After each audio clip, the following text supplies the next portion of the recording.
And we're back to the shivering break. Someone had a little birthday weekend, so we had to take a week off. You know how it rolls. Mexico, tequila. Shit happens. Are you going to leave those stories in Mexico, or are they going to arise somehow on this pod? Nah, we'll leave in Mexico.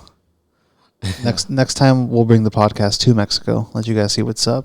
Did you enjoy yourself at least? I did. I went to the hipster part of Guadalajara.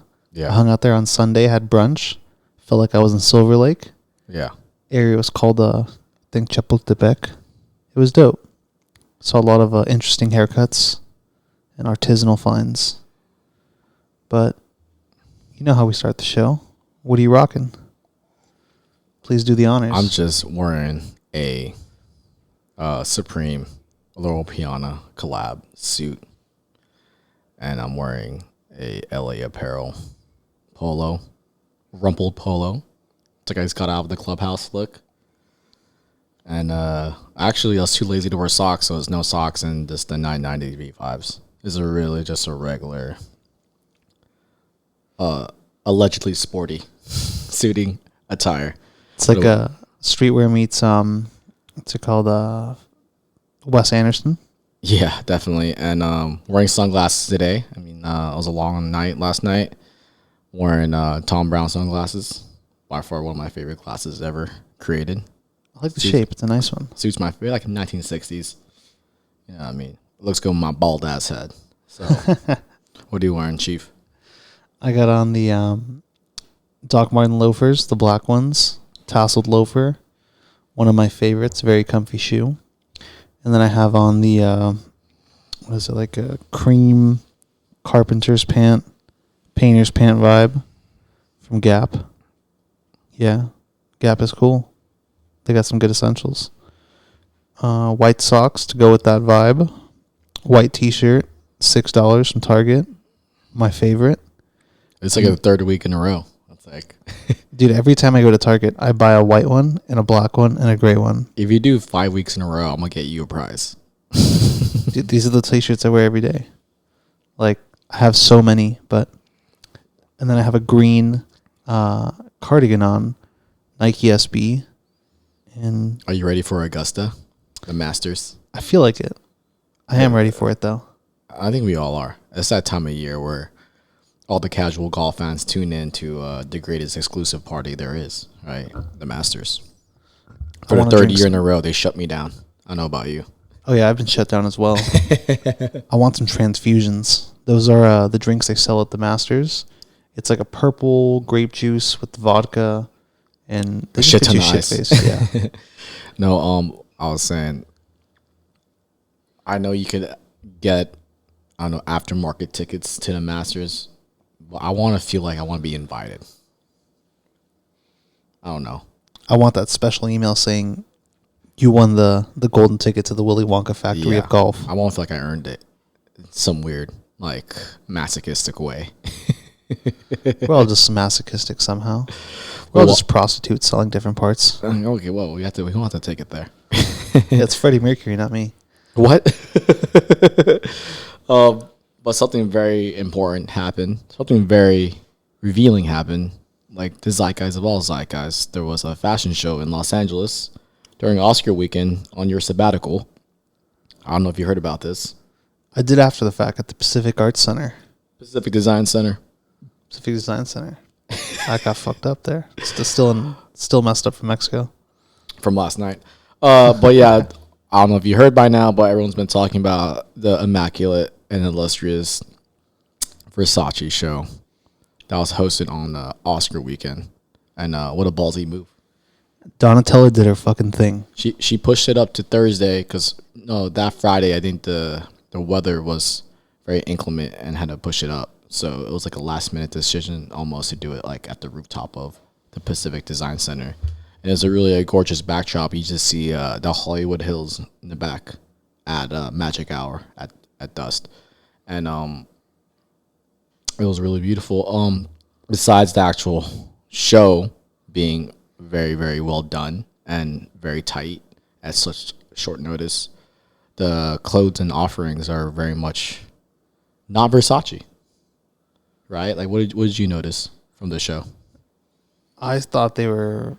It kind of gave me a, as they say, it's giving YSL. It's giving. You can't even say that though, because we watch a bunch of women's fashion week, and like the black is the new black. Yeah, everyone has been incorporating black into their seasons, like heavy, their like a lot of looks are black, and people know maybe long have a coats. pink or some white long coats, and I like this new version of Versace though. I think the clothes are actually wearable.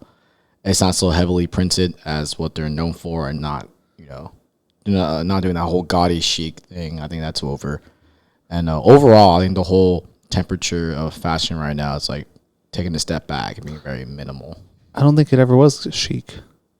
Yeah, I mean, it was big in the 80s and 90s. Well, during that point in time, I agree with you, but I'm saying like in the past 5-10 years, Versace, like the term gaudy chic, there was no chic to that shit. It was just gaudy. Well, Gucci was doing it, and they were killing it.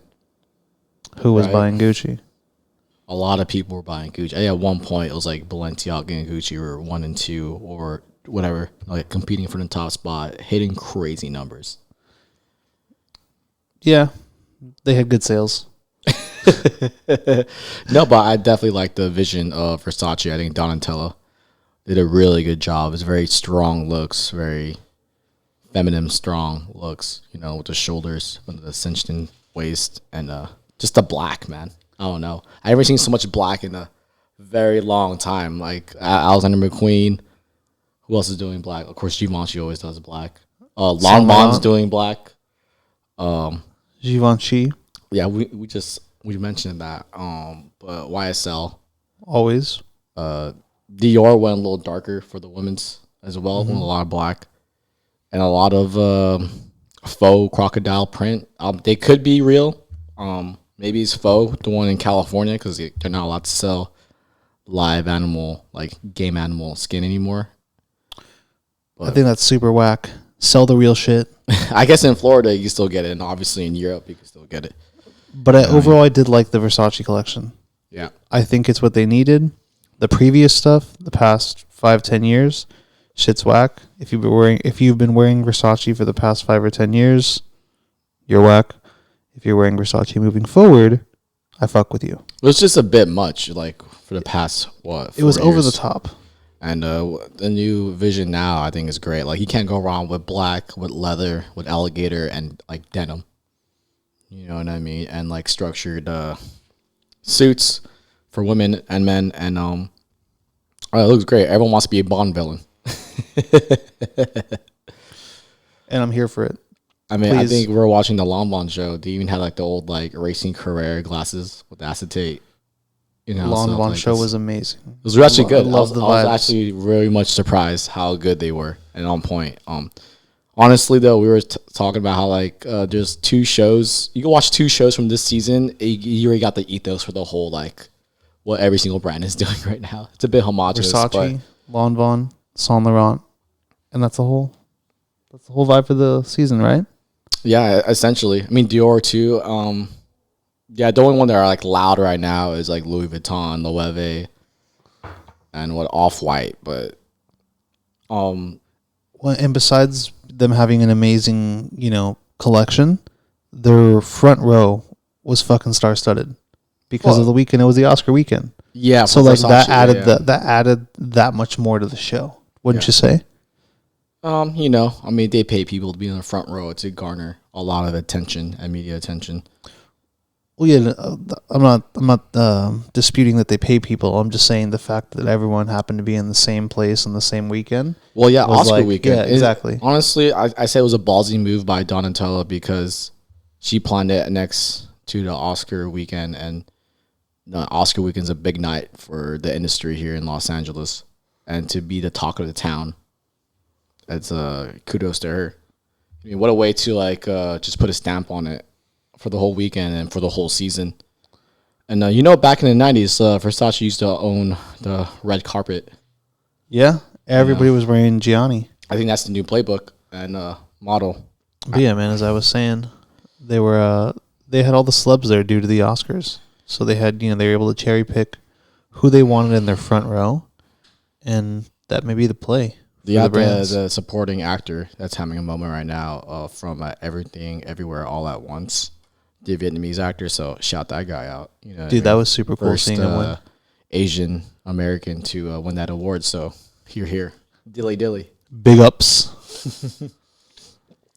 I think that's a new game plan, like I said earlier, I believe, where if you're like an older not heritage, but used to be bigger back in the heyday, like in the 90s, like Versace used to run the red carpet, and like what Armani, Giorgio Armani, right, or Perry Ellis or Ralph Lauren, and maybe you should have that one show in Los Angeles on the Oscar weekend, and give that moment, that stage, them flowers, as the kids say, to you. What I mean? That'd be kind of cool to see. That could be a one for them to copy, out of the book. Yeah.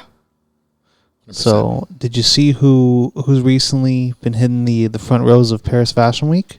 She's a fan favorite amongst young adults, typically males. 14 to the 21. I don't know. 14 to 40. Who is this individual you speak of? Mia Khalifa. Oh wow. Cue the Pornhub music. No, but just the term Mia Khalifa and Paris Fashion Week is it's odd pairing. Definitely left field. I say the term Mia Khalifa because that's not her real name, so we'll just use Mia Khalifa like that's her stage name. But I don't. What's the appeal? I think besides the obvious. I think because it's provocative, it's like, what the fuck is she doing there? And then once you realize, I just recently read an article about her, she's very well versed in the game of fashion. Like, she knows just as much as you and I do. I don't think so. I'm trying to give her her flowers here. She's more than just the product she puts out. Flowers are only given when it's deserved. Yeah. Hey, she's a nice lady. To me, she's in the same realm as like Julia Fox and Emrata when it comes to like their ties to fashion. I don't know. She got invited out by Louis Vuitton to the headquarters. They dressed her head to toe. I think it's a She gimmick. got some archive Galliano pieces. I think it's a gimmick. I think it's just one that's, like I said, it's provocative. It's like, oh, what are you doing here? It's just weird, right? Like, I could see. she's an influencer. You know what I mean? There's no such thing as models anymore. It's just influencers. Influencers, micro-influencers, and socialites. And social engineers. That's what they have to call themselves. But are you a social engineer? A social engineer means like my parents are rich and I don't want a real job. Nepo baby. But I don't know. Good for her. Get the bag. Do I see this being a long-term thing where she's gonna be involved? No. It's a one-trick pony, and one-trick ponies eventually go home. I support you, Mia Khalifa. Keep doing what you're doing. Do you support? I mean, yeah, I think she's gonna be fine. Don't worry. Like, we could go in on her and just be like, yeah, it's it's a gimmick. It's a gimmick, and yeah, I don't know. Like, what? It doesn't move the needle for me. Hey, I'm just saying. One day, what if you see Mia Khalifa and I sitting in front row at a fashion show? So we saw Emrata at the Versace fashion show. Terrible walk. Did not look great. She's just not a runway model. She's a not socialite. She's an influencer. SJW. You know what I mean? Like Kendall, Haley, and we'll say the Hadid sisters. Like, they barely got a walk. At least they like try though. At least be a better runway model per se. You know what I mean? But they got there because of their family name, and they got there because they have a huge following. Actually, number one is their following. They have a huge following. It all comes down to analytics and money, and marketing. They wear it. They make it go boom. Yeah. You know what I mean? But like the era of like 1990s, like super models, right? They had the look, they had the walk, they had the attitude. They lived the life and they paid their dues. Like, Kate Moss. They came in, yeah. Naomi Campbell, you know what I mean? I don't know, Rebecca Romaine, like that era, Gia. So we're not gonna see that at all. So I don't know. I know these fashion companies have more inclusive sizing, so it's more equitable. Yo, what about So Lizzo hitting the runway? That's their play. Lizzo, that wasn't Lizzo. That was a Lizzo lookalike. Oh. It's a standard. I don't think they could afford Lizzo. I think thought she hit Alexander the runway. McQueen. I think Alexander McQueen could afford Lizzo. Hey, he's trying to make us come back to it right now, okay? Oh. But I don't know. Like, yeah, good for Mia Khalifa. Have fun. We'll find the next one next season. It was Julia, it was Emrata, now it's Mia. I don't know who's gonna be Riley Reid next. Stormy Daniels, Lana Rhodes, I guess. You know what I mean? Like, it's Brian Pumper. I'm just gonna say it's a cool accessory. But things about accessories, you throw them back in the closet, you'd be like, I want a new one now. Okay. Oh, I do want to hear your take on this, though. You're pretty well versed when it comes to finance and business and things of that nature. I tried. I read. That's all. That's all it is. I just read a lot. I'm a loser and I like reading. So I'm sure, as everyone knows, SVB, financial collapse, everything going on and everything going on in the banking world. Do you think it has anything to do with fashion? Not. Do you think there's going to be any correlation or any ramifications in the fashion world due to this banking? I want to include this segment in today's show because Silicon Valley Bank was a string of banks that got run on. Well, first it was Silvergate, then it was SVB, and then it was First Republic. Now we're seeing Credit Suisse And Signature Bank. and Signature Bank, right? Like, this is not just a Silicon Valley issue. It's definitely a banking issue. And the thing about these banks, they have depositors, and then they service a lot of businesses, right? They do their line of credits. They help them out. They help the founders out. They're on the boards of these companies, and they do their payroll, help them with payroll and whatnot. And it does affect fashion because at the end of the day, fashion is another landscape of investment that these companies like the Carlyle Group or Goldman Sachs or I don't know, Tiger Global, LVMH, and everything. I mean, at the end of the day, these are all huge mega banks, and the returns on luxury fashion are just as good as returns you see on the board. So what the fallout of the run on the banks is going to it's going to not give enough support to smaller brands that are out there, especially brands that are like direct to consumer.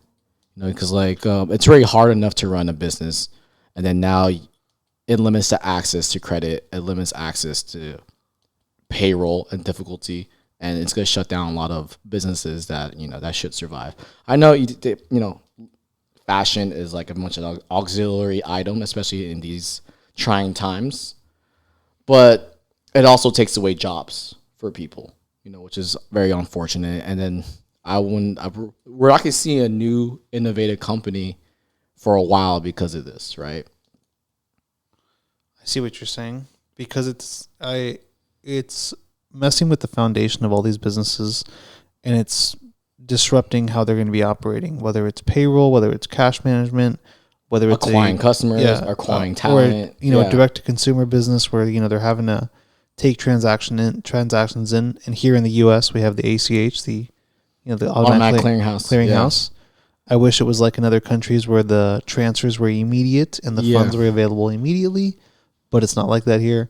So we may see a slowdown in online purchases, or even in retail and purchases. Distribution. Yeah. You know what I mean? So I think it's not healthy for an ecosystem where all you got is big dogs out there. I mean, it is kind of like that already, but you're not even giving the little guy a fighting chance. Who's the best big dog, though? Who? Tony Finau's big dog. I do. I walked right into that. We have go watch Full Swing on Netflix. Just the amount of times that Tony Finau says "big dog" is it's a big dog move. Big dog. Well, that's my SVB. I know this is not financial advice or anything. We're not analysts, but it's clear to see that if you lower the tubing of financing to smaller companies, they're gonna die out quicker. And you know what?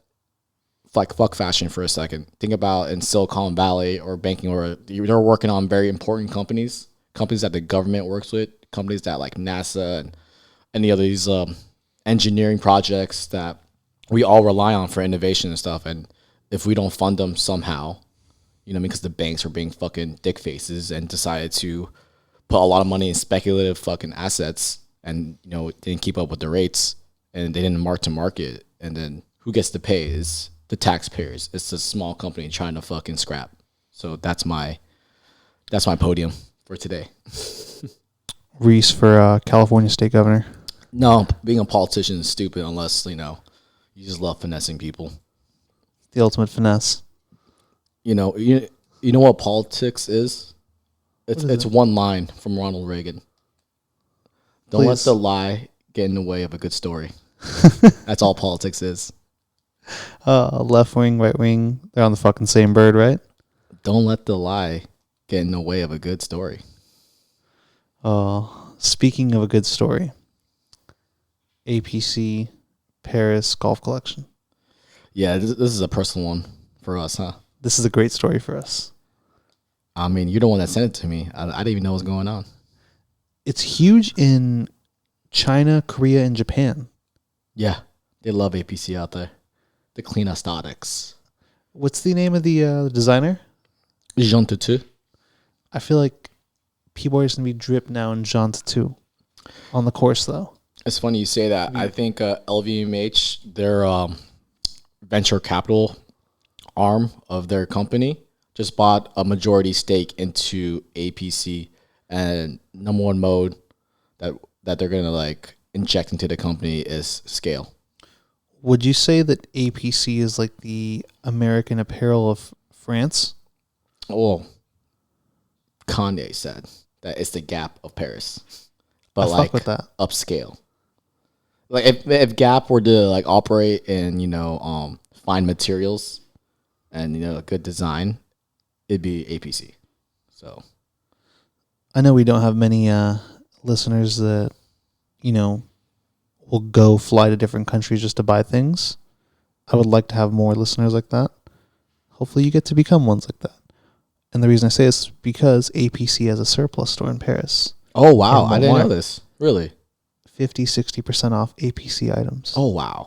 And it's all like past collections. What are we doing seasons. here, man? What the hell?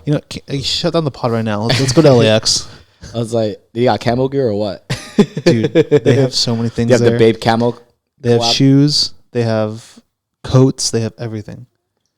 And it's like good for people that are slim, smoke cigarettes, adhere to the California diet, Diet Coke, martinis, shit like that. And you'll fit into the APC. They got the good sizes for you. But the golf collection, though, back to the main news.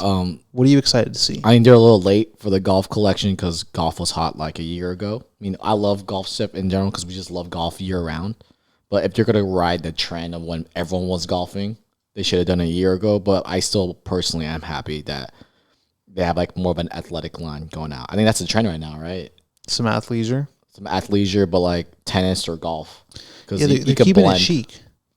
Yeah, you could blend those outfits into your daily attire and not look goofy. Dude, cardigan.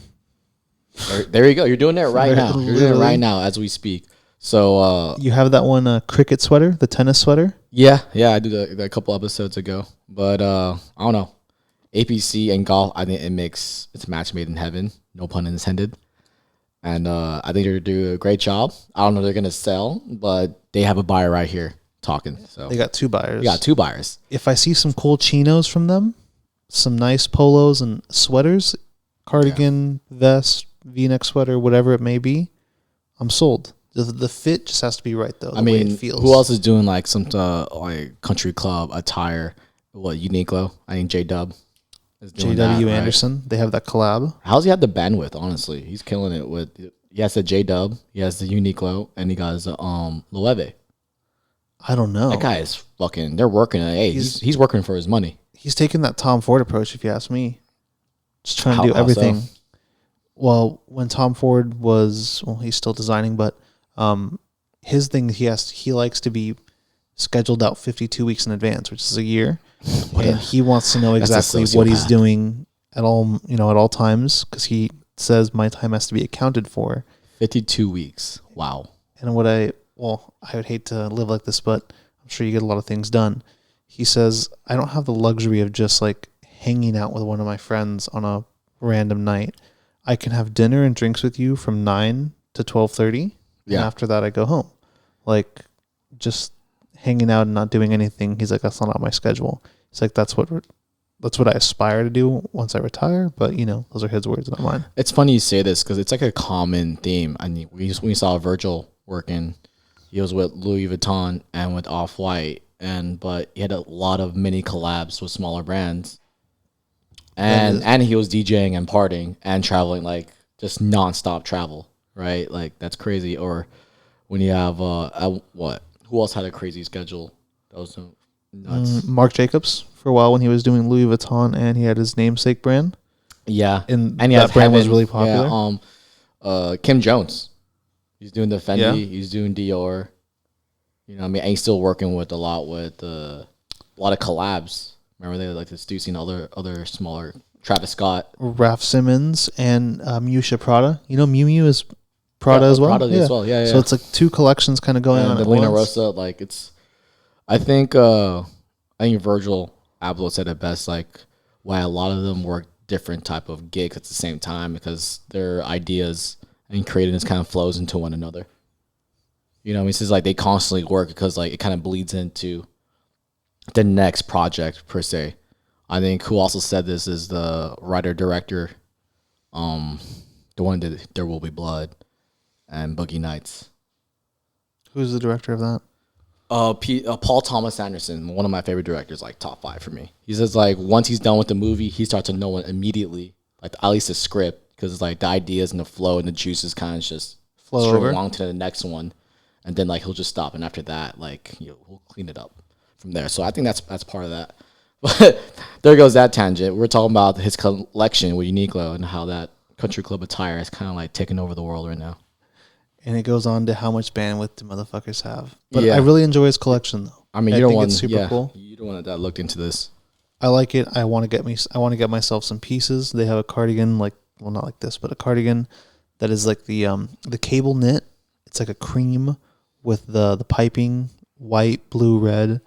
That tennis chic, as they say. Yeah, but his is more like on a prep school situation. Yeah, it kind of gives you like a Lord of the Flies vibes. Piggy, but if it was designed by J.W. Anderson. Yeah, I like how it's with Uniqlo, so it is very much affordable. You know, exactly. So you get that almost couture country club attire at a very much approachable price, and I think pieces that you can kind of stick with for a good while. I think this kind of preppy look kind of never goes out of style in a way. You know, I had a Uniqlo piece that I thought I'd stick with for a good while, but I lost it in Mexico. Wait, that story stays in Mexico, like a lot of things. Hey, what happens there stays there. Keep your donkeys down there. There's been a lot of technical difficulties on this show. It's like the universe is having an impasse, not letting us do what we need to do. This is what you call upper limiting, and I will not upper limit. I will break through. The universe is trying to hit my threshold of pain.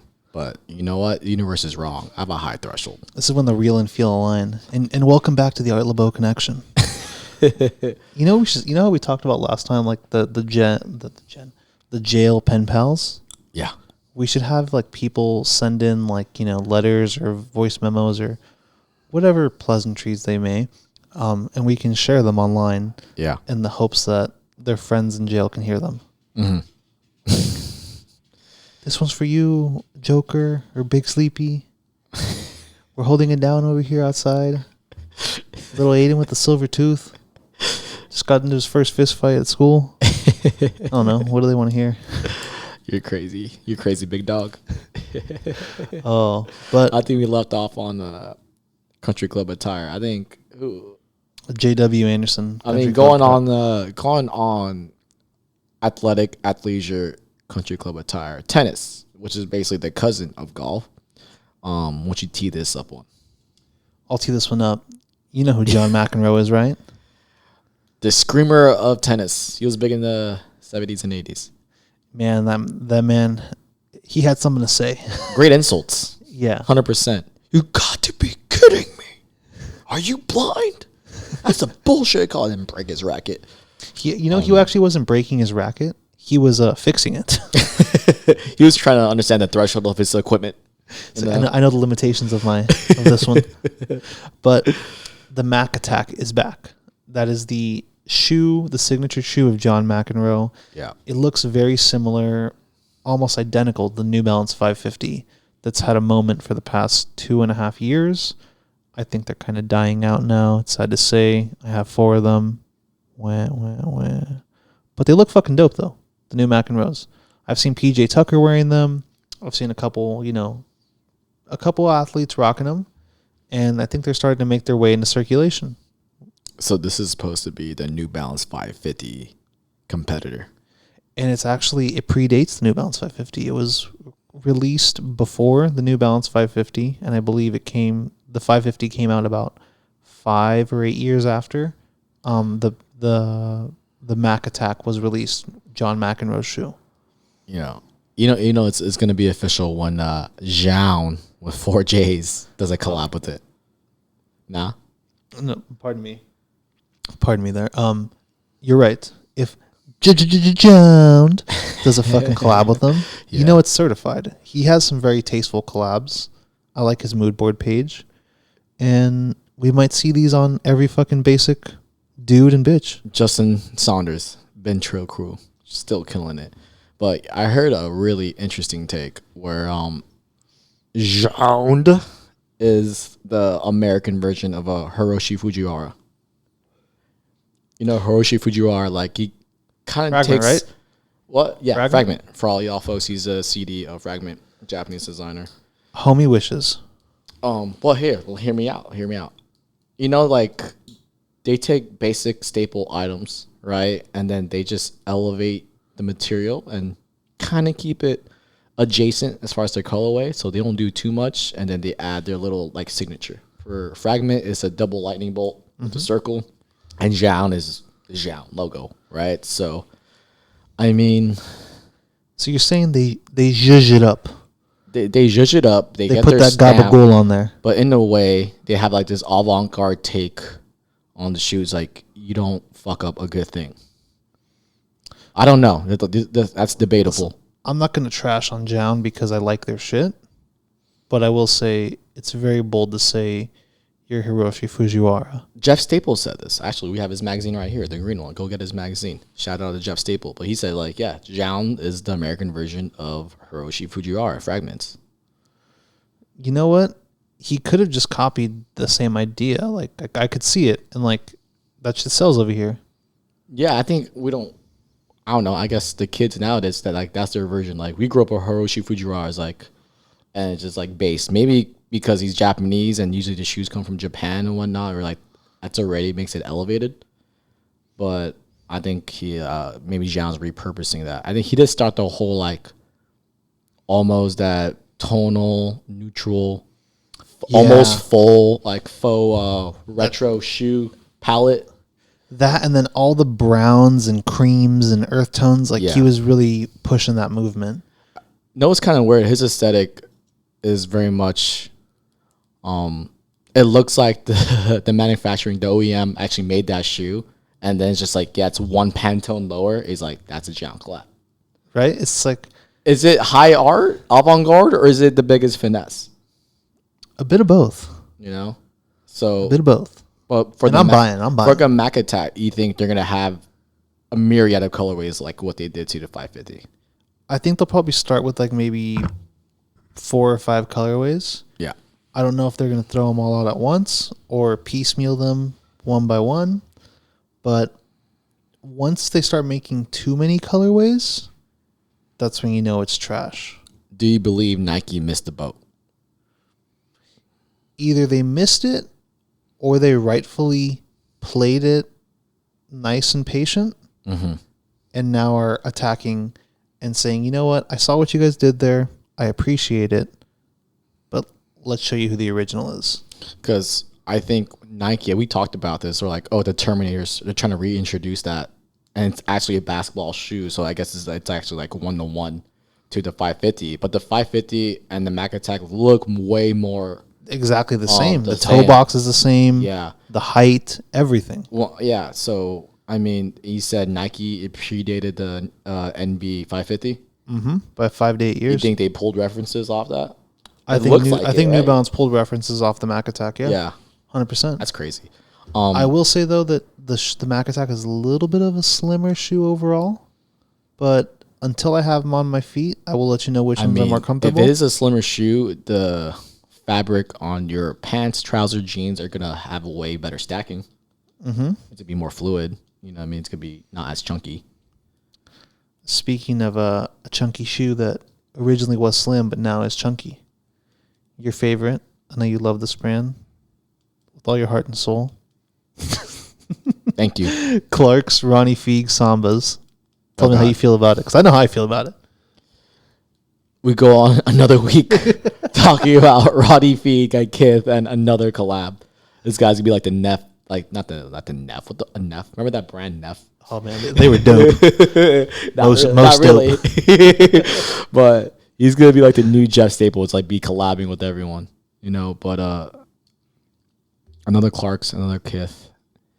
It's just another Samba. What did I tell? I was like, it just doesn't move the needle for me. I was like, yeah, another Samba. It's just, yeah, that's my take. Is like, I mean, Ronnie, you'll get your money. You're working hard. Hey, he's got to pay for that Beverly Hills location. So here's the real question: how do you feel about it? I like him. I'm not completely sold or like, oh my god, I fucking need him. Like the way when I saw the. So describe the shoe for the listeners out there. It's a Samba body, but it has the sole of the Clarks crepe sole, so it kind of takes away that really slim silhouette that you get with the Samba, and it adds a little bit of a layer of platform on the bottom. Yeah, maybe an inch, I would say, and then it just kind of has more of like a gum sole rubberized feel to it, if that's the best way I can describe it. Even though it is a crepe sole, but it has that coloring of like white, taupe, green, and it's not so slim of a silhouette. I'll definitely overlay it over there so everyone can get a take at it. Let me know what you think. But I'll buy it just to wear it, just to have it. You're doing one of those things where you're buying it to archive. Yeah. You're like, wear once or twice, and I'm like, it's good to have that reference. Good thing about a crepe sole, though, very comfy. And very easy to clean. Very good on the knees. So for all you out there that got washed knees, get the crepe sole properly. You know what I mean? But Sambas, the ladies love the Sambas more than the men. Don't you think? I'm a big fan of them. I probably have about 4 pairs now. Yeah. I mean, around Los Angeles, I see more girls rock Sambas and either like wide leg pants or crop pants or. That's the best way to rock them. No socks and just kind of yeah. Because I see dudes rocking them, and they wear them unironically, and like they're about to go to indoor soccer or football for you fans out there in Europe, or they're gonna go to a brewery and drink IPAs. You know what? There's nothing more deplorable than a fucking craft beer snob. Like I could take a wine snob because I can learn a few things, but a beer craft like a double triple IPA, like go fuck yourself. You know what I mean? Yeah. Be a regular person. Get a fucking Budweiser and call it a day. Or stop fucking around and get an old fashioned. Take a shot of tequila. I want my fucking beer to taste like fucking caramel or coffee. I want it to taste like regular cheap ass beer. You know what I mean? I'm an all American male.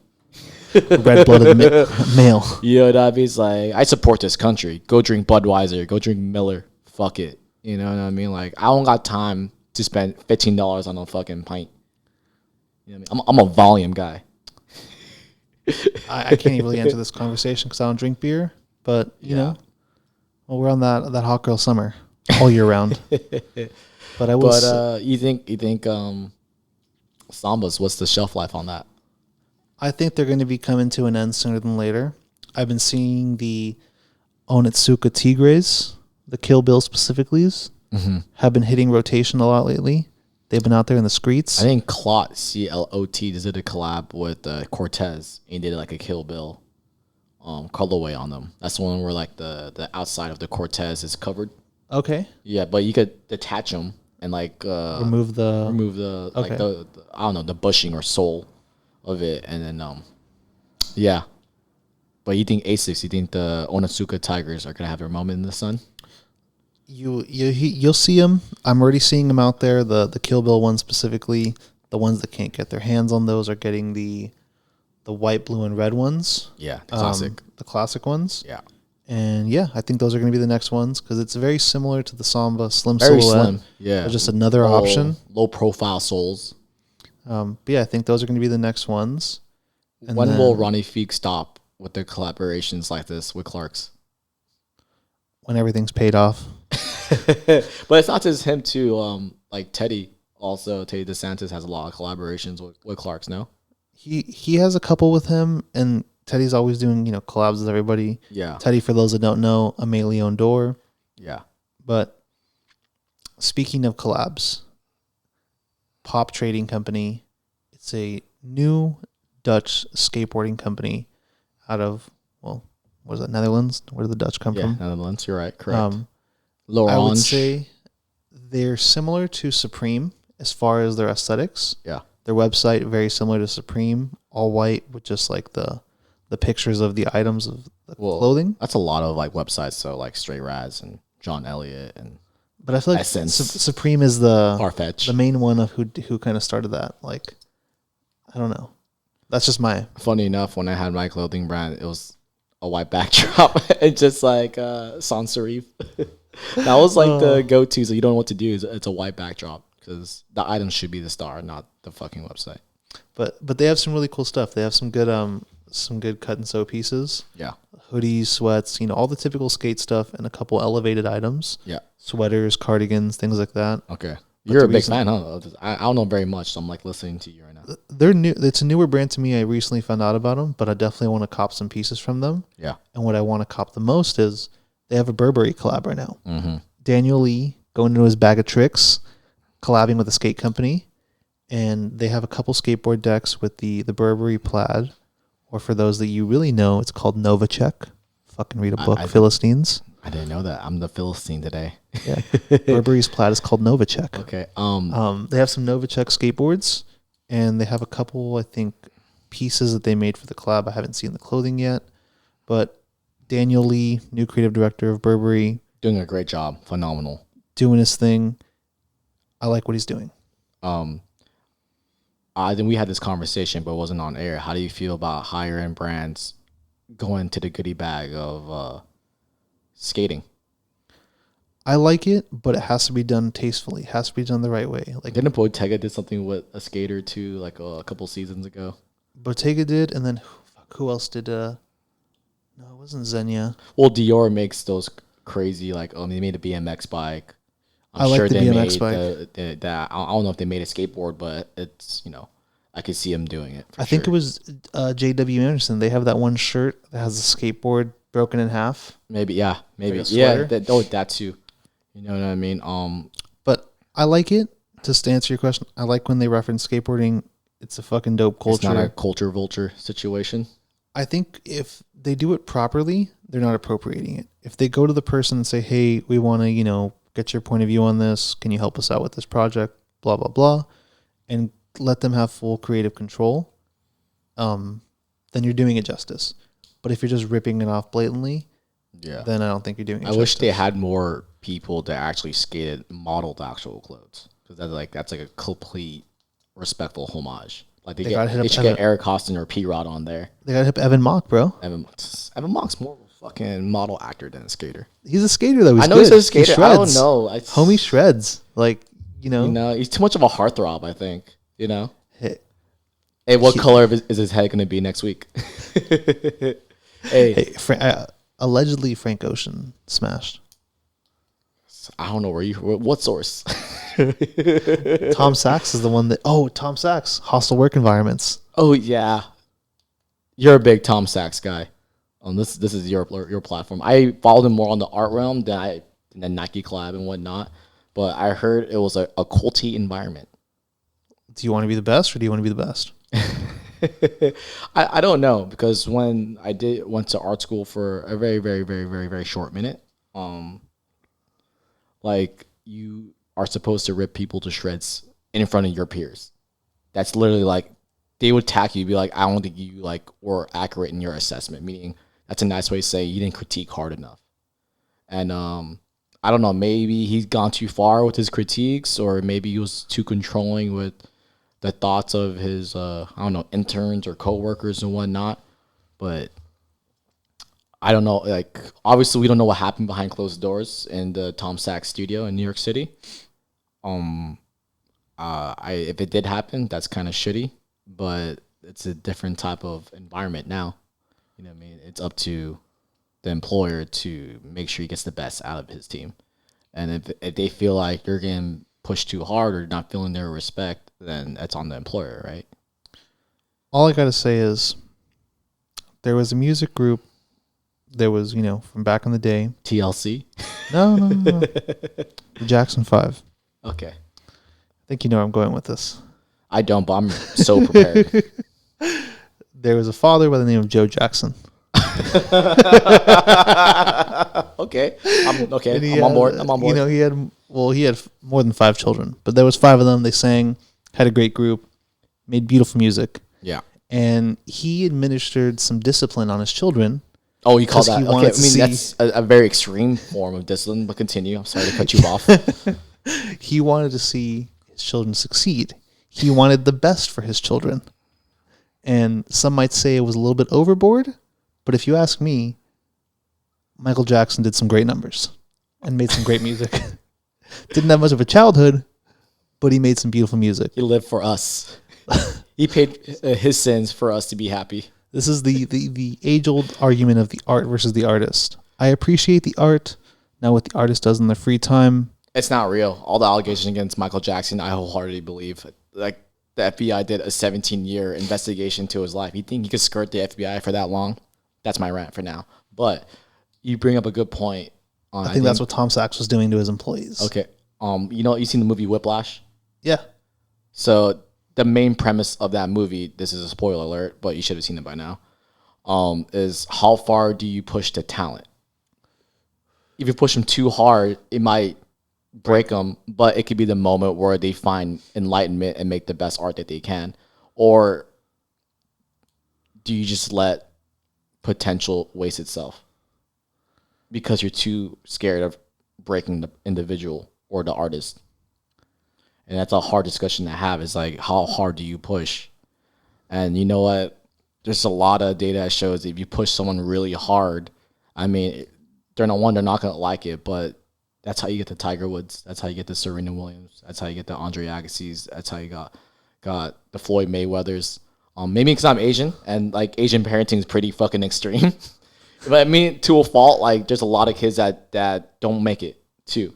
So I'm gonna be respectful. Be like, hey, there's only a certain point you can push a person, and it's up for the parent or wherever the coach to know how far to push. But I do believe talent should be nurtured, but definitely to a point. So I don't know. Maybe Tom Sachs just wanted more from his employees or didn't engage the room. I don't know. How hard do you push the talent? I think far enough. But how far is far enough? I think there has to be little milestones or, milestones along the way. Yeah. That you can reach so you can break it down. So you can push them to quote unquote their limit. And then they realize, wait up, this isn't the limit. This is just like, it was my mental limit. It was whatever my self-limiting beliefs that I thought I couldn't get this far. But I will say, I heard, rumor has it, that what sources again? I'm on board. I'm treating it as if it's real.